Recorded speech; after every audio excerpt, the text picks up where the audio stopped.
तो सहेली अपना सहेली से बात पूछतरी कि फगुए में जब तोहर गौना भइल तो जगह तो कैसे कैसे भइल का भइल तो बतावे लगली अपना सहेली से बस 2 लाइन ऐनी गवानावा ए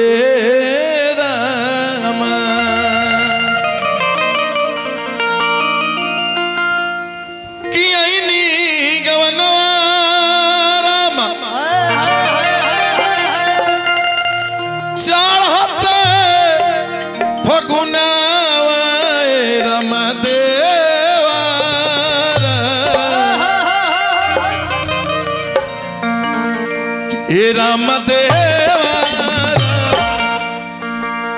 देवर के हक और भौजाई के नजर में कहां कहां हो सकता है गोलू बाबू कि ए राम देवारा ए राम देवारा ए राम देवारा रंगल सिचोलिया बोलमुआ घोरी ए राम देवारा रंगल सिचोलिया बोलमुआ घोरी ए राम देवारा रंगल सिचोलिया बोलमुआ घोरी ए राम देवारा रंगल सिचोलिया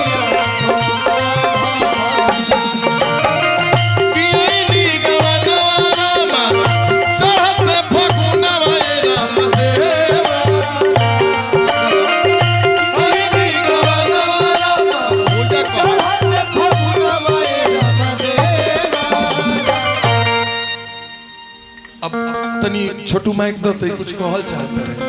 देवर ही है नो देवर हम ऐसा नहीं कि तोहरो मेहरा रुक रंग सकता नहीं छोड़ो बिना भेटा लिया जाइए आज ले तो खैला कोई हो ईमानदारी से बोलो तोरा फुर्सत बा फुर्सत नहीं है तो निकलवा दो चल ए राम देवारा ए राम देवारा रंगल सिचोलिया बोलमुआ घोरी ए राम देवारा रंगल सिचोलिया और बहुत बहुत आशीर्वाद और पुरस्कार देवे के नया ढंग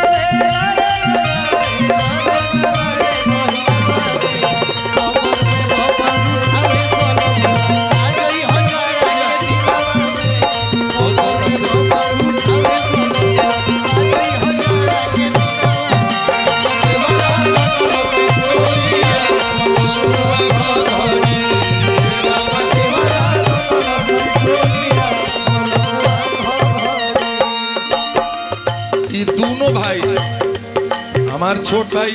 गोलू राजा और गोलू राजा के बड़े भाई और हमार छोट भाई रवि जी भाई के तरफ से बहुत बहुत सम्मान स्वागत बा और माई के कृपा ही तेरी बनल रहे अंजनी भैया कि दुन पारा पारी कैले बरियारी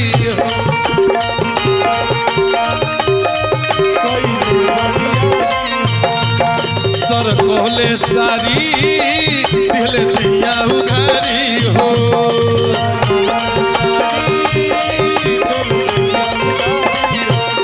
किसान कल सजनवा राम और के संगवा राम को तनो बहुत सम्मान स्वागत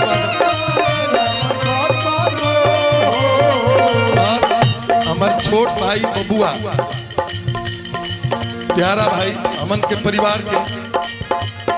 बाबू के तरफ से बहुत बहुत सम्मान बा स्वागत बा वंदन अभिनंदन बा छोटू के बहुत बहुत आशीर्वाद हमेशा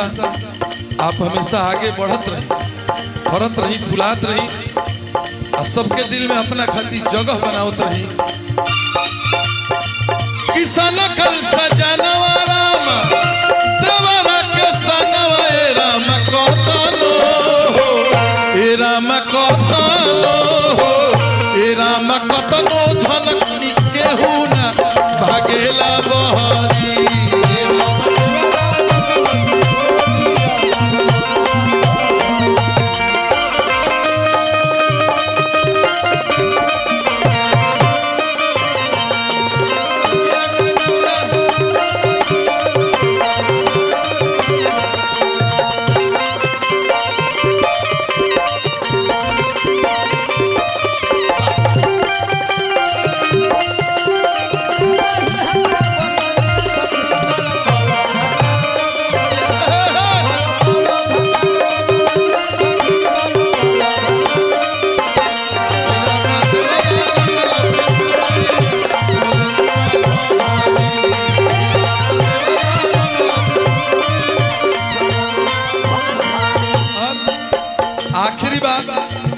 कहलस मौगी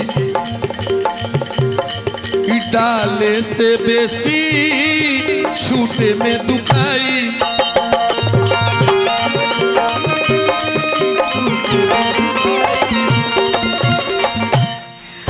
अतना पपराई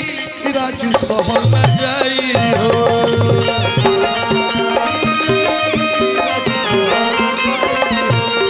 आखिर में कलश की देखी कि भिजल बा जवानवा रामा सौसे बदनवा ये राम महल के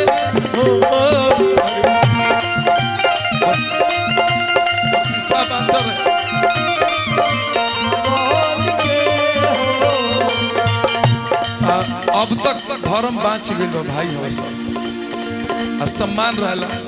मोची पताव दे के बतियाई नहीं कि हमारे परिवार में गोलुआ हो ईमानदार से कतवा नहू रे पाग ई सम्मान ई भाई के कहला पद से पर होइया का जयमाल डाले खाली बोलाओ तारू वही भिजल बा जवाना राम सौसे बदनवा ए राम महल के हो ए राम महल के हो ए राम मल मल के छोड़ाई भी तो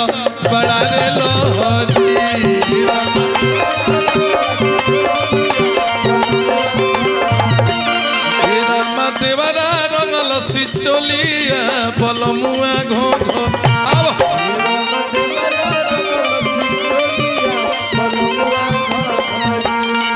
राम देवरा रंगल सिचोलिया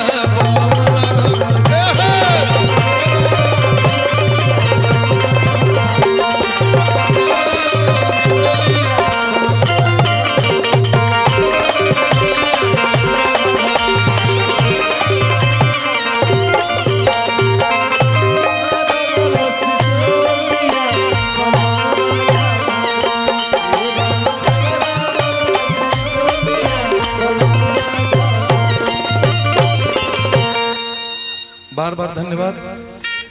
सबके सम्मान और चंदन जी बुलाइए।